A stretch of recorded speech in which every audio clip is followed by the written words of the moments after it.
ప్రభువైన యేసుక్రీస్తు నామములో అందరికీ వందనములు. రండి ఈనాటి వాక్య భాగంలోకి వెళ్ళిపోదాము. అందరు బైబిల్ తీసుకొనండి. 2 కొరింథీయులకు వ్రాసిన పత్రిక 6వ అధ్యాయం 14వ వచనంలో పౌలు గారు కొరింథీ సంఘానికి చెప్తున్నమాట, అవిశ్వాసులతో విశ్వాసులకు జోడి ఏంటి, నీతికి దుర్నీతికి సాంగత్యం ఏంటి, వెలుగునకు చీకటితో పొత్తు ఏంటి. నిజమే కదా, వెలుగు వేరు, మరి చీకటి వేరు, మరి విశ్వాసం వేరు, అవిశ్వాసం వేరు. ఇంకా నీతికి దుర్నీతి, నీతి వేరు, దుర్నీతి వేరు. ఇవి మూడు దృక్పథాలుగా ఉన్నాయి. కనుక వీటి మూటి గురించి మీరు తెలుసుకోవాలని చెప్తున్నారనమాట. నిజమే, మరి సొదొమ గొమొర్రా పట్టణాన్ని ఆశపడ్డాడు లోతు. అబ్రామ్తో కూడా లోతును కూడా దేవుడు ఆశీర్వదించాడు. ఇరువురు కూడా మరి దేవుడు చెప్పిన విధంగా అబ్రహాం వెళ్ళి ఉన్నాడు, తనతో పాటు లోతు కూడా వెళ్ళి ఉన్నాడు. కానీ అక్కడికి పోయిన తర్వాత వారిరువురికి కొంచెం మరి మందల కాపరుల దగ్గర కొంచెం గొడవ జరిగింది. ఎందుకంటే అక్కడికి పోయిన తర్వాత ఇంకా దేవుడు ఎక్కువ ఆశీర్వదించి ఎక్కువ మందలు ఇచ్చాడు, ఎక్కువ ఆస్తులు ఇచ్చాడు. అదంతా ఇరుకు ప్రదేశం అయిపోయినది. అందుకని వారికి ఆ స్థలం చాలక ఇరువురికి గొడవలు జరుగుతున్నప్పుడు అబ్రాహాం చెప్పాడు, దేవుని ప్రేమను బట్టి మన ఇరువురు బంధువులు కనుక మనం తగాదు పెట్టుకోవటం, గొడవ పట్టుకోవటం మంచిది కానుకదు. కనుక నువ్వు కుడి తట్టుకైనా వెళ్ళు, ఎడమ తట్టుకైనా వెళ్ళు, నువ్వేటో నీ ఇష్ట ప్రకారం వెళితే నేను నీకు ఇష్టం కాని చోట నేను వెళ్తాను, మన ఇద్దరు మాట్లాడ సఖ్యత పడదాము అని చెప్పినారు. ఈ రోజుల్లో ప్రియులారా, బంధువులకి ఎవరైనా అంత సఖ్యతగా మాట్లాడతారా? గొడవలు పెట్టుకుంటారు, తగాదాలు పడితే వీడు వెళ్ళిపోతే బాగుండు అనుకుంటారు. కానీ మంచిగా అబ్రాహాము తన నీతిని బట్టి నీతిగా ఆ న్యాయ ప్రకారంగా చెప్పి ఉన్నప్పుడు మరి ఆ లోతు చూస్తున్నాడు, అన్ని చోట్ల చూశాడు. ఆ సొదొమ గొమొర్రా పట్టణం ఎంతో అందంగా కనిపించింది, అతనికి చాలా అపురూపంగా కనిపించింది, సౌందర్యంగా కనిపించింది. ఎందుకంటే ఎప్పుడైనా కూడా సాతాను క్రియలు అలాగే అట్రాక్షన్గానే ఉంటాయి కదా. వెళ్ళాడు, ఆ సొదొమ గొమొర్రా పట్టణానికి వెళ్తానని చెప్పి వెళ్ళిపోయాడు. అక్కడికి వెళ్ళిన తర్వాత ఆ దగ్గర ఒక గుడారం వేసుకున్నాడు. దగ్గర అంటే సొదొమ గొమొర్రా పట్టణంలోకి పోయినట్లుగా ఇంకా మనకు అక్కడ బైబిల్లో కనపడలేదు. ప్రియులారా, చూస్తున్నాం మనం. అలాగే మరి ఆ సొదొమ గొమొర్రా పట్టణం దగ్గర కాపురం గుడారం వేసుకొని ఉంటుంటే అతనికి లోపల జరిగే ఆ సొదొమ గొమొర్రా పట్టణంలో జరిగే అక్రమాలు, వ్యభిచార గృహాలు ఏదైతేనే అన్నీ కూడా దుర్మార్గం, భ్రష్టత్వం పట్టిన బహు ఘోరమైన పాపమునకు బానిసలైపోయి ఉన్నారు అక్కడంతా. అవన్నీ కూడా ఈ లోతు చూస్తూనే ఉన్నాడు. మరి ఒక్క విషయం మనం అనుకుందాం, లోతు బయట నుంచి చూస్తున్నాడు కదా, అవన్నీ చూస్తున్నప్పుడు అది విడిచేసి వెనక్కన్నా అబ్రాహాము దగ్గరికి వెళ్ళిపోవాల్సింది. అబ్రాహాము దేవుడు చెప్పినట్టుగా విని కనాను దేశంలో నిలబడిపోయి చక్కగా ఆశీర్వదించబడ్డాడు. కానీ లోతు మాత్రం ఇక్కడికి వచ్చేసాడు. ఇక్కడికి వచ్చి అక్కడ ఘోరమైన పాపాలు జరుగుతుంటే అక్కడ జరిగిన పాపం అంటూ ఒక్కటి కూడా లేదు. అంత ఘోరమైన పాపిష్టులు అయిపోయి ఉంటే అక్కడ వాళ్ళ దగ్గర పోయి నివసిస్తున్నాడు. మరి అలాంటి సమయంలో ఒక రోజున ఒక చోట కూర్చొని ఉన్నప్పుడు ఆ ఊరు గవిని దగ్గర కూర్చున్నప్పుడు ఇద్దరు దేవదూత మనుషులు వచ్చినప్పుడు వారికి ఆశ్రయం ఇచ్చి భోజనం పెట్టి వారిని ఇంట్లో చేరదీసి వాళ్ళని బ్రతిమలాడి వారికి ఆ రోజున ఆతిథ్యం ఇచ్చినట్లుగా చూస్తున్నాం. అప్పుడు సొదొమ గొమొర్రా పట్టణంలో ఉండే ఆ జనమంతా వచ్చేసి, మీ ఇంట్లో ఉన్న ఇద్దరు మనుషులు ఎవరు, నేను వాళ్ళ మేము కూడాలా, వాళ్ళకడకు మమ్మల్ని పంపించమని అడుగున్నారు. చూసారా ప్రియులారు, ఎంత దుర్మార్గంగా ఉన్నారు. ఎవరో తెలియదు, వచ్చిన వాళ్ళు ఎవరో తెలియదు, వాళ్ళ గురించి తెలియదు, అయినా కూడా మేము వాళ్ళని కూడాలా, వాళ్ళని బయటకు పంపించమని గొడవ చేస్తున్నారు. అప్పుడు ఒక నీతి మాట చెప్పాడు లోతు, ఏమిటంటే, అయ్యా వారిని మాత్రం నా ఇంటికి వచ్చిన అతిథులు, వారిని మీరేం చెయ్యొద్దు, కావాలంటే నాకు ఇద్దరు కుమార్తెలు ఉన్నారు, పురుషులను కూడని కుమార్తెలు ఉన్నారు, కన్యకులు ఉన్నారు, వాళ్ళని మీ ఇష్ట ప్రకారం చేసుకోండి, కానీ నా ఇంటికి వచ్చిన అతిథులు మాత్రం నేనేం చేయనని చెప్పాడు. ప్రియులారా, ఒక విధంగా దేవదూతలు ఆ మాటలకు ఇష్టపడ్డారు, ఇంకా సంతోషించారు. ఇక మీరు ఇక్కడ ఉండటానికి వీల్లేదు, ఈ సొదొమ గొమొర్రా పట్టణం నాశనం అయిపోతుంది, కనుక ఇక మీరందరూ బయటకు వచ్చేస్తే ఆ గొమొర్రా పట్టణాన్ని నాశనం చేసేస్తాం. దేవుని సెలవిచ్చిన రీతిగా ఆయన అగ్ని గంధకములు వచ్చి కాలువేయబడుతుంది, కనుక రమ్మని ఆ సొదొమ గొమొర్రా పట్టణం నుంచి ఆ లోతు భార్యను బిడ్డల్ని తీసుకొని బయటకు వచ్చేస్తున్నారు. బయటకు వచ్చేస్తున్నప్పుడు అది సోయరు దగ్గర ఉన్నప్పుడు ఆ పట్టణం జోలు రావద్దని ప్రభువుని అడిగినప్పుడు, ఓకే నువ్వు అక్కడికి వెళ్ళు, నువ్వు అక్కడ నివసించు, దాని జోలు మేము రాము, నువ్వు వెళ్ళిపోయి అక్కడ నివసించు అని చెప్పినప్పుడు లోతు దేవుని మాట విన్నాడు, వెళ్తూ ఉన్నాడు. కానీ లోతు భార్యకి కొంచెమైనా భయము భక్తి లేదు, దేవుని గురించిన ఆసక్తి లేదు ఆమెకి, దేవుని మాటకు లోబడాలని, నీతిని అనుసరించాలని లేదు. ఎందుకంటే సొదొమ గొమొర్రా పట్టణంలో ఉన్న ప్రతి ఒక్కరు అట్లాగే క్రమం లేకుండా జీవించేవాళ్ళు. అక్కడ ఉండి చూసి తన కుమార్తెలు కానీ తల్లి కానీ అసలు అదే ఆలోచనలో ఉండిపోయారు. వెళ్ళిపోతున్నారు, దేవదత్తులు తీసుకెళ్తున్నారు కదా, చక్కగా వెళ్ళిపోవచ్చు కదా. అలా కాకుండా నా ఊరు ఏమైపోతుందో, నా పట్టణం ఏమైపోతుందో, నాకున్న ఆస్తులన్నీ ఏమైపోతున్నాయో, తగలబడిపోతున్నాయేమోనని ఒక్కసారి వెనుదిరిగి చూసింది. నీవు వెనుదిరిగి చూడకుండా వెళ్ళిపోమని ప్రభు చెప్తే ఆమె వెనుదిరిగి చూసినది. చూసారా, ఈ లోక ఆశలపైన ఎంత మమకారం ఉందో ఆమెకి. ఆ లోకంలో ఉన్న ఆశల కొరకు, ఆ చీకటి గుహ కొరకు, ఆ భ్రష్టత్వం పట్టిన సుధమ గుమర్రా వైపు తిరిగి చూసినది. ఒకసారి చెప్పారు కదా, వెనక తిరిగి చూడవద్దని. మనకు కూడా దేవుడు ఎన్నో సలహాలుగా ఎన్నో మనకి ఇస్తూ ఉంటాడు. మీరు ఇలా చేయండి, అలా చేయండి అని వాక్యానుసారంగా మనకి తెలియపరుస్తూనే ఉంటాడు. కానీ ఒక్కొక్కసారి మనం గమనించుకోలేము అవి. ప్రియులారా, ఈ వాక్యం ద్వారా మీరు తెలుసుకోవాల్సింది, లోతు భార్యను జ్ఞాపకం చేసుకుని ప్రతి చోట కూడా సేవకులు చెప్తూనే ఉంటారు. ఒకసారి జ్ఞాపకం చేసుకోమన్నది. ఎందుకంటే వెనుదిరిగి చూడవద్దు. నీవు అడుగులు ఎప్పుడు ముందుకేస్తున్నావద్దే, నీ ముందుకే వెళ్ళిపోవాలి, కానీ వెనుదిరిగి చూసే అవకాశం. ఎందుకంటే ప్రభుని బేటలో నువ్వు రక్షింపబడాలనుకుంటే ఈ ప్రదేశంలో కానీ ఎక్కడైనా కానీ నీవు ఆయనతో మాట్లాడాలి, ఆయనలో రక్షింపబడాలి అనుకున్నప్పుడు నువ్వు వెనుకడుగే వేయకూడదు, వెనుక తిరిగి చూడకూడదు. నీ అడుగులు ముందుకే ఉండాలి. ఎందుకంటే రక్షింపబడే వాళ్ళు అనేకులు ఉన్నారు. రక్షింపబడాలంటే రక్షణకు పిలుపు ఎంతోమందిని పిలుస్తారు. ఈ దేశంలో ఒక 500 కోట్లకు పైన ఒకవేళ ఉండొచ్చు ప్రజలు. అందరికి కూడా రక్షణ పిలుపు ఉంది.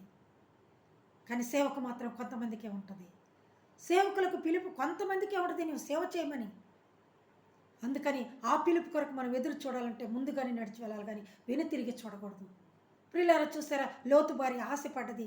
ఏమైపోతున్నాయో నా ఆస్తులని ఒకసారి వెనుక తిరిగి చూసినది. వెనుక తిరిగి చూడగానే వెంటనే ఉప్పు సమమైపోయినది. ఎందుకంటే పాపమునకు వచ్చే జీతం మరణమే కదా. ఆ పాపపు జీవితాన్ని మళ్ళీ ఒకసారి చూడాలనుకున్నది. ప్రియులారా, మనం ఒకవేళ మన జీవితంలో తెలిసి తెలియక ఒక తప్పు చేసి ఉండి, పాత జీవితంలో మనం దేవునికి ఇష్టం కార్యం చేసి ఉండి, ఇప్పుడు మంచిగా అయిపోయి దేవుని రక్షణ పట్ల నడుస్తూ దేవునికి ఇష్టమైన బిడ్డగా జీవిస్తూ మరలా ఒకసారి ఆ పాపపు జీవితాన్ని రుచి చూద్దామా, ఎంత బాగుంటుందో, ఎలా ఉంటుందో అని. కానీ ఒకవేళ వెను తిరిగావనుకో, నీ స్థితి కూడా అంతే, నా స్థితి కూడా అంతే. మనం దేవుని బట్టే జీవించాలా. ఎందుకంటే అననీయ సఫీరాలను మనం జ్ఞాపకం చేసుకుంటున్నాం. వారు కూడా ప్రభువును మోసం చేసి ప్రభు మాట వినకుండా ఆయన సొమ్ముని ఆయనకి తెచ్చివ్వకుండా వాళ్ళు చక్కగా కొంత వెలలు దాచుకొని కొంత సొమ్ము తీసుకొచ్చి అపొస్తలుల పాదాల మీద పెట్టినప్పుడు ఇతరు అడిగి ఉన్నారు, మీరు ఇంతవరకు ఆ మిత్ర ఇదేనా వచ్చిందంటే అంతేనని. భార్య భర్తలు ఇరువురు కూడా ఒకే మాటగా ఒకే బాటగా మంచి ప్రేమికుల్లాగా చక్కగా వారు చేసింది ఇద్దరు కూడా ఒకే మాట మీద చెప్పి ఉన్నారు. అందుకని వారికి మరణం, భర్తను ఎక్కడ పూడ్చిపెట్టారు అక్కడ భార్యను కూడా అదే ప్లేస్లో తీసుకుపోయి అక్కడే మరణించి అక్కడ ఆ పడుచు వారే తీసుకుపోయి అక్కడ పెట్టే విధంగా చేశారు. ప్రియులారా, లోతు భార్యను చూసుకుందాం. మనం లోతు భార్య వల్లే మనం జ్ఞాపకం చేసుకుందాం. ఎందుకంటే ప్రభు చెప్పిన మాట విని ఆయన బాటలో వెళ్ళిపోవాలి, కానీ తిరిగి చూసినప్పుడు నీ వెనక పాపపు జీవితాన్ని మరలా నీవు కొని తెచ్చుకున్నట్లే. నీ సిలువ ప్రేమతో నన్ను ప్రేమించి మార్గమును చూపి మన్నించితివి. నీ సిలువ ప్రేమతో నన్ను ప్రేమించి మార్గమును చూపి మన్నించితివి. మరణపు ముల్లును విరిసిన దేవా, మరణపు ముల్లును విరిసిన దేవా, జీవమునొసగిన నీ ప్రేమ మధురం. ప్రేమా ప్రేమా ప్రేమా నా యేసు ప్రేమ మధురమైనది, నా యేసు ప్రేమ మరపురానిది, నా తండ్రి ప్రేమ. నీ తండ్రి ప్రేమ మరపురాని ప్రేమతో నిన్ను మరిచిపెట్టలేక, నిన్ను విడవపెట్టలేక ఆనాడు యాకోబు గారు తవ్వించిన బావి దగ్గరికి, సుకారాను బావి దగ్గరికి వచ్చి కూర్చొని సమరయస్త్రీని రక్షించేటందుకు, సమరయస్త్రీ పాపకుండా విడిచిపెట్టేటందుకు, ఆమెను రక్షించేటందుకు అక్కడికి వెళ్ళి కూర్చున్నారు. ఆయన వ్యభిచారం ముందు పట్టబడిన స్త్రీని రాళ్లతో కొడుతూ వస్తున్నాడు. మోషే ధర్మశాస్త్రం ముందు కొట్టమని ఉంది కదా, ప్రభువా నీవేం చెప్తున్నప్పుడు ఆయన మౌనంగా ఉన్నారు. ఆయన మౌనంలో కూడా మనకి సమాధానం ఉంటుంది. ఆయన మౌనంగా ఉన్నాడంటే నీ గురించి నా గురించి ఆలోచిస్తున్నాడు. నా బిడ్డ తెలియక చేస్తుంది, వీరేం చేస్తున్నారో వీరెరుగురు కనుక వీరిని క్షమించమని చెప్పిన రీతిగా సిలువలో మొదటి మాటగా చెప్పి ఉన్నారు. ఆయన ప్రభుతో, తన ప్రభుని యెహోవా దేవునితో మాట్లాడుతూ ఉన్నారు. అలాగే మనల్ని క్షమిస్తూ ఉంటే మనం ఇంకా ఎంతవరకు ఆ పాప జీవితానికి వెనక తిరిగి చూద్దాం. ప్రియులారా, ఆలోచించండి దేవుని బిడ్డలారా. ఈ నా మాటలు దైవ వాక్కులు, ప్రభువారు నా నోట పలికిస్తున్న మాటలు మీ హృదయానికి హత్తుకొని ఉంటే ఈ క్షణమే నిర్ణయం తీసుకోండి. పాపపు జీవితానికి వెనక్కి తిరిగి చూడకూడదు. లోతు భార్య వలె ఉప్పు స్తంభం అవ్వకూడదని. ఎందుకంటే మనం నడిచిన బాటలోనే మన బిడ్డలు కూడా రేపు నడుస్తారు. కనుక నీ బిడ్డలు రక్షింపబడాలా, నీ మన సంతానం రక్షింప, నీ 1000 తరముల వరకు ప్రభువారు నీకు తోడుగా ఉండాలి అని నీవనుకుంటే, యేసు లేనిదే నడువలేను, ఒక అడుగైనా వెయ్యలేను.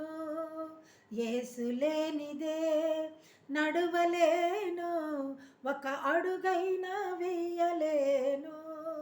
నడిపించు యేసయ్యా నా అడుగులు తడబడకుండా, నడిపించు యేసయ్యా నా అడుగులు తడబడకుండా. యేసు లేనిదే నడువలేను, ఒక అడుగైనా వెయ్యలేను. యేసు లేనిదే నడువలేను, ఒక అడుగైనా వెయ్యలేను. నీవు యేసు చెప్పిన మాటలోనే నడువు. యేసు లేనిదే నీవు నడవద్దు. వెలుగుతో చీకటితో పొత్తు ఏంటి? నీతికి అనీతికి దుర్నీతికి సాంగత్యం ఏమిటి? విశ్వాసులకి అవిశ్వాసులకి పొత్తు ఏంటి? అవిశ్వాసంగా తిరిగినది లోతు భార్య.